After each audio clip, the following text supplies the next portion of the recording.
Bismillahirrahmanirrahim. Alhamdulillahirabbil alamin. Wal 'aqibatu lil muttaqin wa la 'udwana illa 'alal zalimin. Asyhadu an la ilaha illallah wahdahu la syarika lah wa asyhadu anna Muhammadan 'abduhu wa rasuluh. Allahumma shalli wa sallim wa barik ala sayyidina Muhammad wa ala alihi wa sahbihi ajma'in, amma ba'du.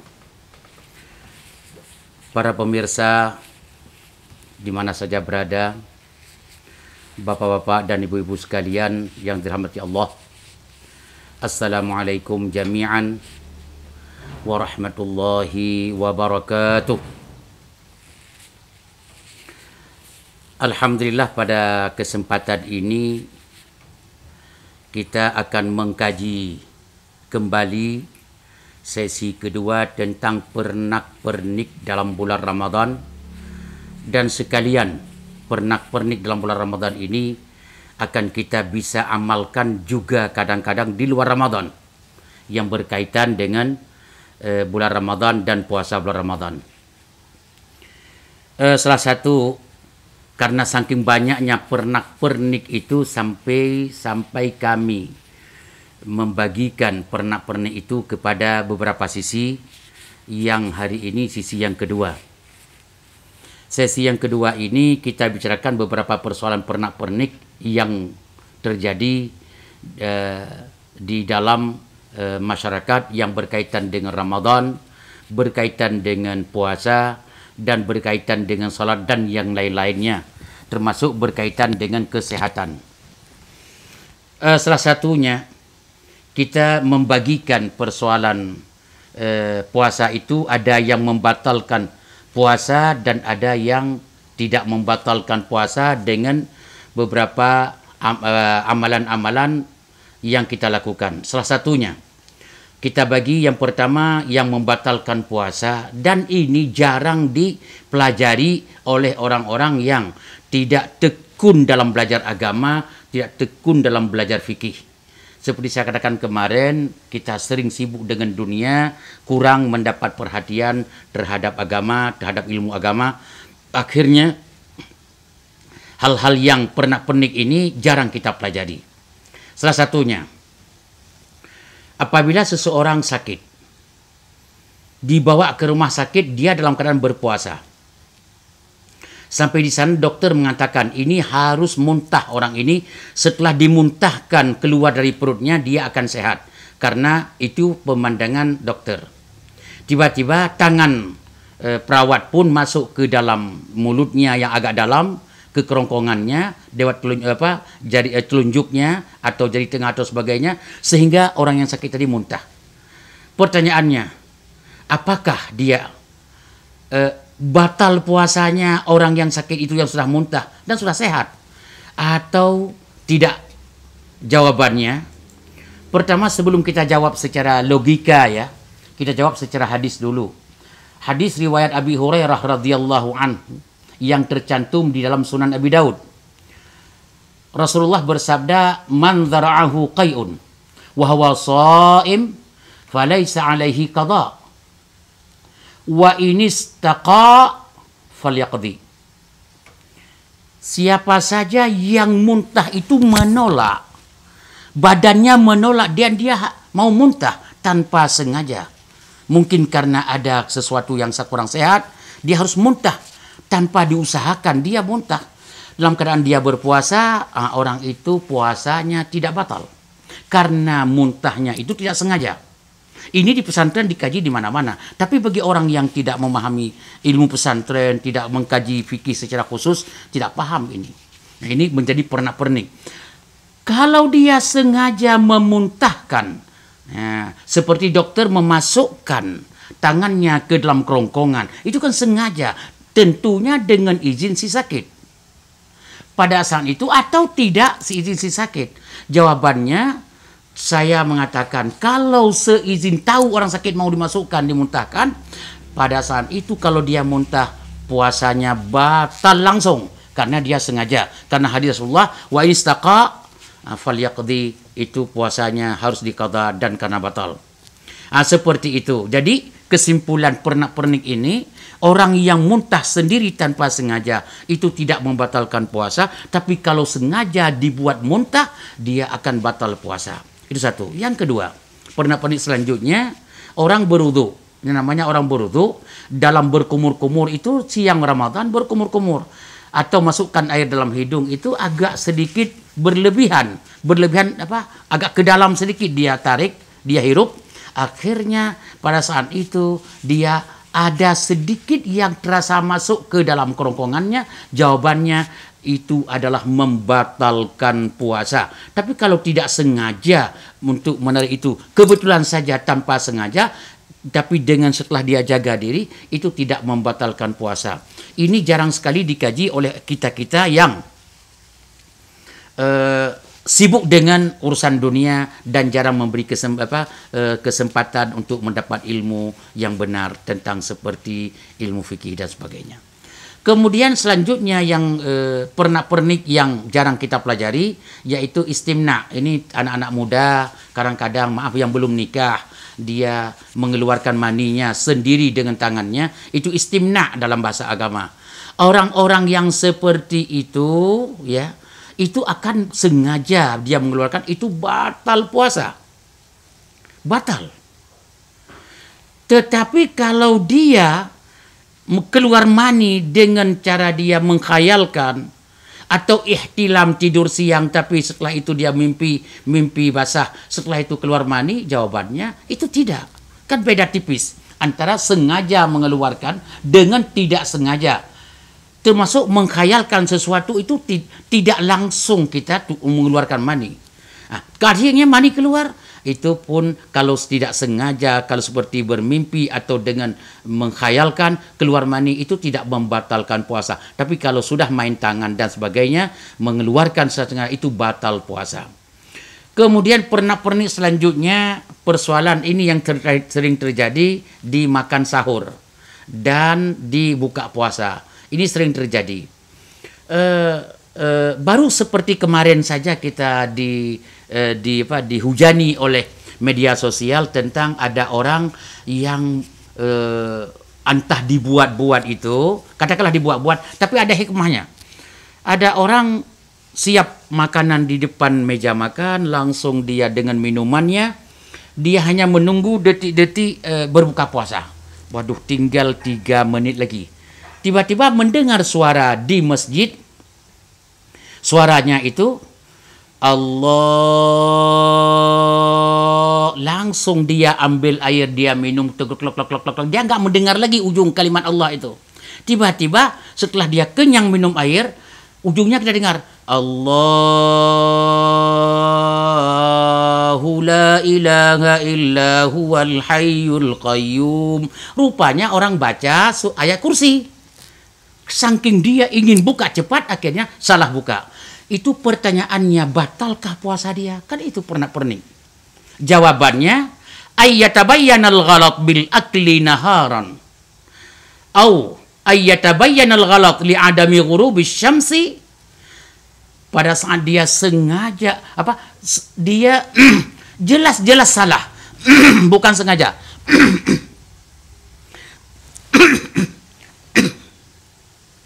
Jelas-jelas dia salah dalam makan, dia anggap sudah terbenam matahari padahal belum, atau dianggap belum keluar fajar padahal sudah subuh, akhirnya dia makan di dua-dua posisi itu.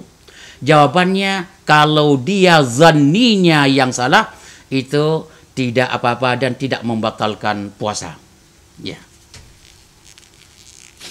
Kemudian ada satu orang lagi, dia lagi makan sahur, mulutnya penuh dengan paha ayam, dada ayam, enak sekali. Tiba-tiba sudah kedengaran azan. Di mulutnya penuh makanan, bagaimana? Akhirnya begitu dengar azan, klek, ditelan. Nah, jawabannya, batalkah puasa dia? Jawabannya di dalam dalam kitab mazhab Imam Syafi'i rahimahullah disebutkan walau tala'al fajru wa fi famihi ta'am falafadahu sahha saumuhu. Kalau dalam fajar sudah keluar, sudah tidak boleh makan lagi, sedangkan di mulutnya ada makanan, akhirnya dia telan dengan mendadak, puasanya tetap sah. Tetap sah. Oleh karena demikian, pertanyaannya, kalau itu kita katakan sah, Ustadz, sudah kita telan, tapi kan butuh minum air. Jawabannya, kalau Anda minum air, itu kan tambah sengaja. Kalau saya jawab, umpamanya, itu tidak sah. Dan batal puasa kalau sengaja minum air lagi. Tapi takut keselak, kan tidak keselak. Kalau keselak, lain lagi ceritanya. Akhirnya, dia minum air. Akhirnya ada yang lain lagi, kalau minum air boleh, ada kasihan Ustadz, ada kopi setengah gelas lagi, bagaimana ini? Kata yang lain, ini lagi merokok dan sebagainya. Jawabannya adalah,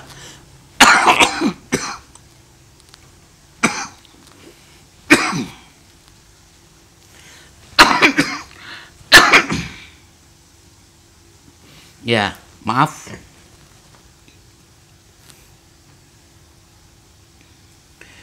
Kalau dilakukan pada saat keluar fajar, sedangkan dalam mulutnya ada makanan langsung dia telan, itu tidak sah. Selebihnya itu adalah kalau dia lakukan minum atau makan, itu akan sah. Tidak ada istilah sayang makanan yang tinggal, air belum minum, itu tetap akan membatalkan puasa. Itu pernak-pernik seperti itu jarang sekali dikaji oleh kita-kita. Karena mungkin sebahagian kita banyak sibuk dengan urusan dunia, kurang memberi kesempatan seperti saya katakan tadi, kurang memberi kesempatan untuk mempelajari hal-hal seperti itu. Sudah.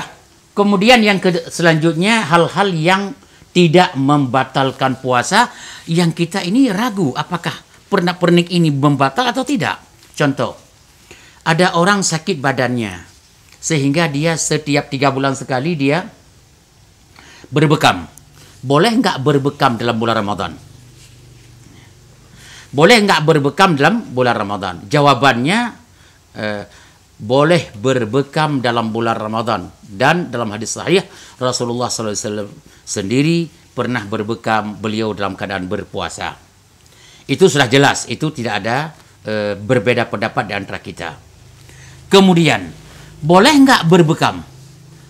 Jawabannya, ulama berijtihad. Kalau berbekam sendiri itu nggak apa-apa. Tapi kalau dengan berbekam akan mengakibatkan badan itu lemah, badannya tidak kuat, tidak berpuasanya akan malas-malasan dan sebagainya.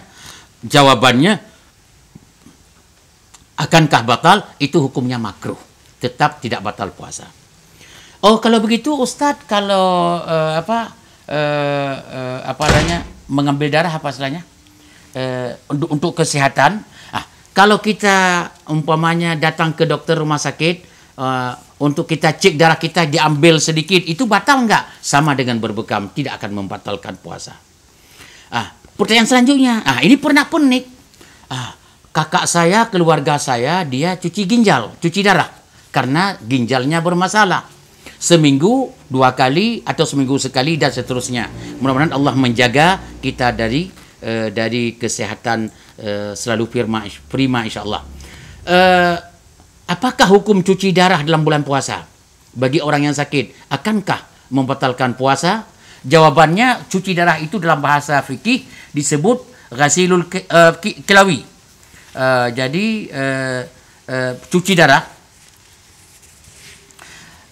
ada 2 pendapat ulama dalam masalah cuci darah. Ada sebagian ulama yang mengatakan la yufsidus siyam, puasanya tidak membatalkan. Itu yang pertama. Itu sepakat mengatakan tidak membatalkan puasa. Pendapat yang kedua, itu agak sedikit kuat. Karena cuci darah itu adalah ada sesuatu yang dimasukkan untuk mencampur menyuci itu. Jadi bukan darah saja yang ada alat penyucinya itu. Yang dimasukkan ke dalam mesin dicampur dengan darah. Jawabannya, berdasarkan tambahan poin itu dapat menghantarkan kepada membatalkan puasa. Tapi kalau darah saja tidak dicampur apa-apa dengan yang lain, dicuci, darah dengan darah itu tidak membatalkan puasa. Tapi dalam cuci darah itu kan ada obatnya. Obat itulah kadang-kadang yang ditambah dalam cuci darah itu yang membuat puasa kita batal. Ini pendapat yang kedua. Menurut saya itu agak kuat pendapat yang kedua itu. Kemudian yang selanjutnya pertanyaan pernak-pernik. Kita ada orang keluarga sakit atau kita ingin sumbangan darah, kita ngambil di rumah sakit, menyumbang darah kepada orang sakit, dibutuhkan at-tabarru' biddam, namanya dalam bahasa agama at-tabarru' biddam. Apa hukumnya? Sebaiknya kalau saya mengusulkan Anda ingin membantu orang lain dengan menyumbangkan darah Anda, karena jawabannya jangan Anda lakukan di siang Ramadan. Sebaiknya lakukan setelah Anda berbuka puasa. Kenapa harus begitu? Supaya lebih meyakinkan. Kenapa? Kalau dengan mengambil darah itu kita menghantarkan kepada lemah badan kita, tidak kuat badan kita, itu adalah makruh di dalam hukum fikih. Seperti yang saya katakan tadi, makruhnya orang berbekam kalau menghantarkan kepada lemah. Tapi kalau tidak lemah nggak apa-apa. Pernak-pernik selanjutnya al-huknah asyarjiyah. Huknah syarjiyah itu adalah memasukkan sesuatu orang itu untuk berubat ya, ke dalam lewat lubang duburnya. Tapi minum obat lewat dubur namanya. Apakah dibolehkan? Ulama ada 3 pendapat. Nah, ini ulama-ulama ahli fikih dan ahli kesehatan. Dia padukan, dia menjawab. Tufsidu saumu mutlakan. Pendapat yang pertama, sama sekali tidak ada alasan, tetap dia kalau masukkan ubat lewat duburnya itu tetap membatalkan puasa. Baik dia hanya sebagai untuk berubat biasa, ada penyakit di dalamnya, atau untuk memperkuatkan badannya, tetap dua-duanya membatalkan puasa. Kenapa? Karena salah satu yang membatalkan puasa masuk sesuatu benda di dalam lubang yang terbuka termasuk duburnya. Pendapat yang kedua, tidak sama sekali membatalkan puasa hal seperti itu. Ini pendapat ini dianut oleh kebanyakan ulama dari Saudi dan termasuk ulama Az-Zahiri, yaitu salah satunya Ibnu Hazm Az-Zahiri. Pendapat yang ketiga, kita harus pisah-pisahkan antara yang masuk itu. Kalau yang masuk itu obat lewat duburnya itu memperkuat menguatkan tubuhnya, itu batal puasa. Tapi kalau masuk itu tidak mempengaruhi dengan kuat lemahnya tubuh, hanya semata-mata untuk mengobati, orang itu pendapat yang ketiga mengatakan tidak bisa, tidak membatalkan puasa. Yang tahu itu adalah dokter. Tanya sama dokter, dok nggak enak juga ya. Dokter, ini obat ini apa akan pengaruh memperkuat badan saya atau memang untuk obat saja? Oh, dua-duanya Pak. Dua-duanya bisa memperkuatkan badan Bapak dan bisa untuk mengobati. Pada saat itu batal puasa. Kata dokter yang lain, kalau obat ini tidak memperkuatkan tubuh, hanya untuk mengobati saja. Itu tidak membatalkan puasa. Kemudian selanjutnya, ini seperti ada misalnya seseorang dia tidak bisa membuang air besar, akan dimasukkan obat dari duburnya, obat pelicin untuk mengeluarkan kotoran. Itu namanya at-tahamil asyarjiyah. Itu adalah apa hukumnya kalau dilakukan di bulan Ramadan? Atau untuk menurunkan panas badan seseorang, terlalu tinggi panas badannya, litakhfidil hararah, untuk menurunkan panas badannya, dimasukkan obat itu dari duburnya. Apa hukumnya? Jawabannya adalah termasuk obat bawasir. Bawasir apa ya? Bawasir ambiens termasuk itu. Jawabannya adalah hukumnya itu ada beberapa pendapat ulama. Ya, ada yang mengatakan batal, obat yang menurunkan panas yang masukkan dari dubur, atau obat ambien dari dubur, atau obat-obat yang lain itu akan mempengaruhi kepada puasa atau tidak? Jawabannya wasahih annahu la ba'sa ayyusta'mal atau ayyasta'mila as-shaimu at-tahamila. Yang pendapat yang benar adalah, yang betul adalah, insyaallah mudah-mudahan tidak salah, adalah orang yang sedang berpuasa boleh memakai obat untuk menurunkan panas badannya yang dimasukkan dari duburnya. Ya. Kenapa ulama yang berpendapat seperti itu?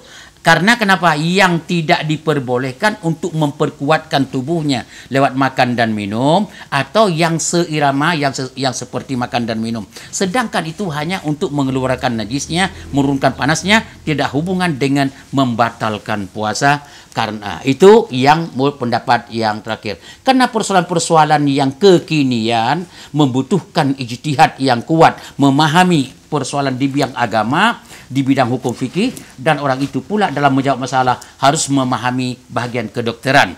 Kalau orang alim fikih saja tidak memahami ilmu kedokteran, susah juga. Makanya seorang ulama dalam menjawab masalah, kalau bermasalah yang berkaitan dengan ekonomi, libatkan pakar ekonomi untuk berbicara masalah itu. Jangan Anda jawab sendirian tanpa memahami tentang ekonomi. Begitu juga persoalan yang menyangkut dengan kesehatan.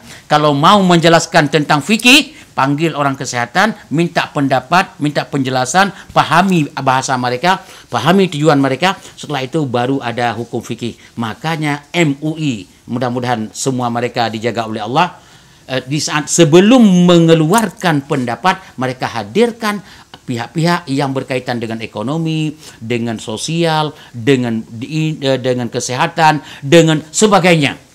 Sehingga produk hukum yang dia keluarkan tidak menyimpang dari keinginan Allah Subhanahu wa taala. Kemudian ada juga di rumah sakit yang sebahagiannya dimasukkan selang. Nah, ini coba lihat, selang untuk mengobati orang lewat saluran kencing. Itu ada. Apakah untuk mencari penyakit di dalam lewat saluran kencing atau apa-apa untuk mendeteksi penyakit?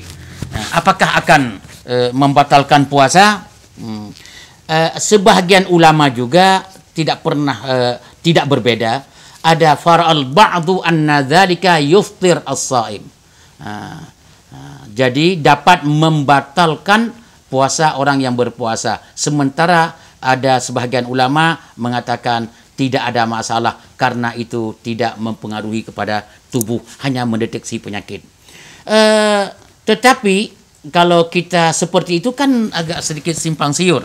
Bagaimana dalam pendapat kedokteran? Ilmu tasyrih al-hadis, ahli bedah istilahnya, ilmu tentang ahli bedah, ya, mengatakan anna masalik al-baul, saluran kencing itu bukan saluran yang sampai kepada maidah, perut. Tidak sampai kepada, dia tersing sendiri, tidak ada urusan dengan yang lain. Oleh karena demikian, ulama mengatakan kalau tidak ada pengaruh dengan kekuatan kuatnya badan, dengan mempertahankan stamina tubuh, tidak ada pengaruh, maka pada saat itu tidak membatalkan puasa. Kalau saya tetap mengatakan hal seperti itu, kalau memang ragu-ragu, ya sudah anggap saja membatalkan puasa, tapi tetap diwajibkan qada. Daripada kita khawatir-khawatir, da'ma yaribuka ila ma la yaribuk. Tinggalkan yang ragu-ragu, ambil yang pasti-pasti. Itu dalam hadis Rasulullah sallallahu alaihi wasallam. Kemudian ini waktu pernak-pernik selanjutnya kita akan bicarakan nanti tentang memakai odol dalam gosok gigi siang. Kemudian maaf cium istri di siang bolong, memeluk istri di siang bolong, kemudian merasakan makanan di dapur kan dalam orang puasa, kemudian dan sebagainya, masalah berkaitan dengan imsak, berapa waktu sebelum dan setelahnya, bagaimana kalau orang makan dalam imsak, berkaitan dengan banyak sekali yang akan kita bicarakan. termasuk hukum i'tikaf dalam masjid, bagaimana dalam musalla, dalam kondisi seperti ini semuanya akan dibicarakan dalam pernak-pernik yang selanjutnya secara singkat insyaAllah. Maaf, pernak-pernik ini memang banyak. Karena kenapa? Kemarin saya dikirim WA oleh teman-teman, tolong diperbanyak pernak-pernik ini. Ini jarang sekali dibahas karena ini masalah selalu kecil persoalannya, tapi mempengaruhi kepada Ramadan, puasa dan ibadah kita.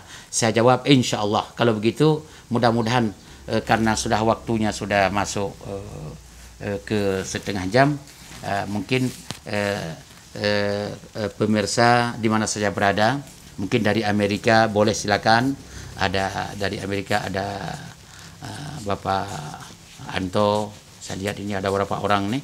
Kemudian dari Kanada Pak Budi dan teman-teman silakan bertanya dari Indonesia, atau pemirsa yang ada di sini silakan. Di depan ini ada 2-3 orang keluarga dari keluarga kami. Silakan. Ada pertanyaan dari Ibu, dari Bunda, silakan.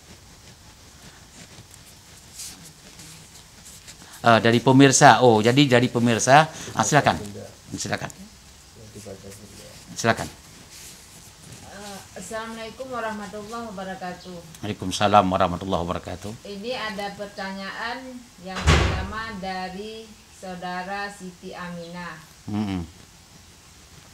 Pertanyaan beliau adalah, bagaimana kalau lagi puasa menangis karena tidak sengaja? Batal nggak puasanya? Menangis dalam puasa? Iya, karena tidak sengaja. Pertanyaan yang kedua dari saudara kita Cuk Sari, atau kita kenal Kak Sari. Facial mengeluarkan jerawat di wajah, kira-kira dapat membatalkan puasa juga nggak Ustaz? Ya, 2 pertanyaan. Pertama dari Siti Aminah. Iya.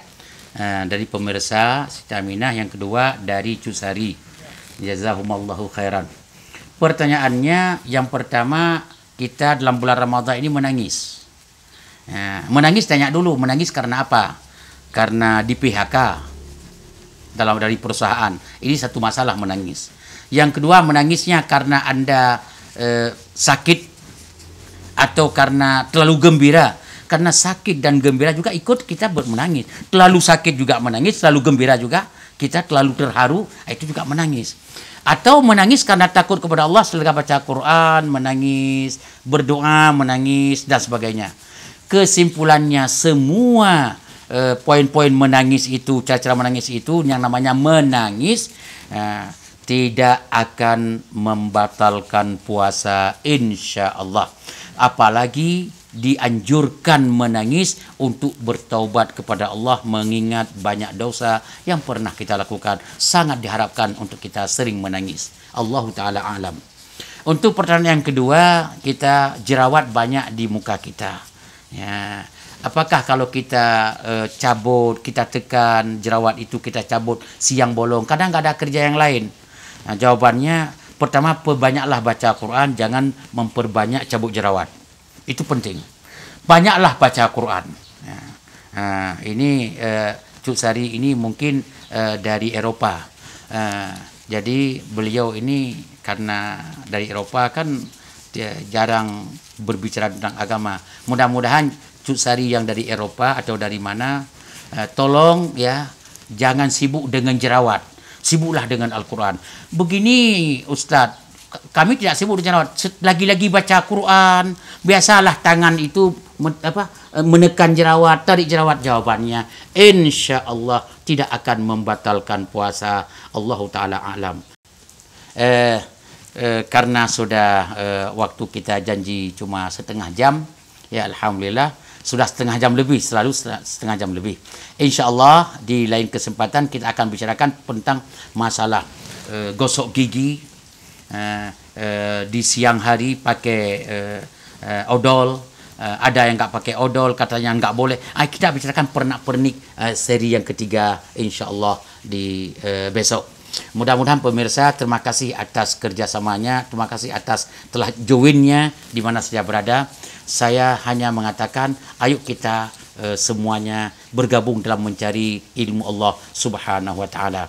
Dan yang saya sampaikan ini bukan pikiran lepas ya.